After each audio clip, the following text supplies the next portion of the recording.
우리나라 생산과 소비, 투자가 모두 하락하는 트리플 감소가 현실로 나타났습니다. 이런 가운데 물가는 좀처럼 잡히지 않으면서 스태그플레이션이 이미 진행 중이라는 진단도 나왔습니다. 정희영 기자입니다.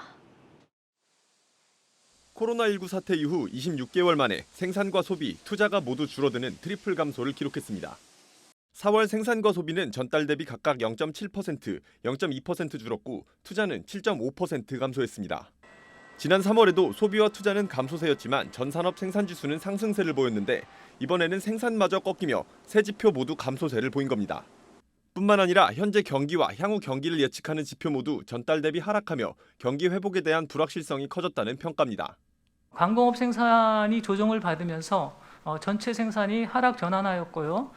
소매 판매와 설비 투자 등 내수 지출도 다소 부진한 모습을 보였습니다. 그러면서 최근에 경기 회복 내지 개선 흐름이 다소 주춤하는 모습을 보였다고 요약할 수 있을 것 같습니다. 산업활동 동향뿐 아니라 국내외 주요 연구기관들은 올해 한국 경제의 성장률 전망치를 잇따라 3% 아래로 낮춰 잡으며 저성장에 대한 우려가 점점 커져가고 있습니다.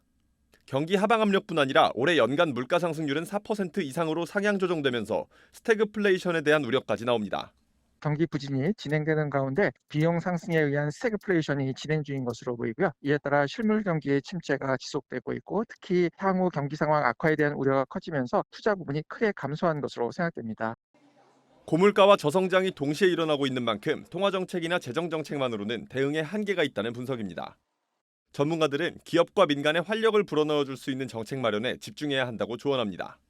지금 상황에서 가장 중요한 거는 민간의 기업의 활력을 지금 제공하는 것이라고 봅니다. 왜냐하면 기업의 혁신 활동이 늘어야 총 공급 능력이 확대됨으로써 생산도 늘고 물가도 안정적으로 유지될 수 있기 때문에 규제를 완화하고 세부 부담을 낮춰야 되는 노력이 필요하다 생각을 합니다. 이런 가운데 정부 역시 민생 안정과 경제 활력 제고를 위해 과감한 규제 혁신과 투자 활성화 지원, 신산업 육성을 추진할 계획을 밝힌 상황.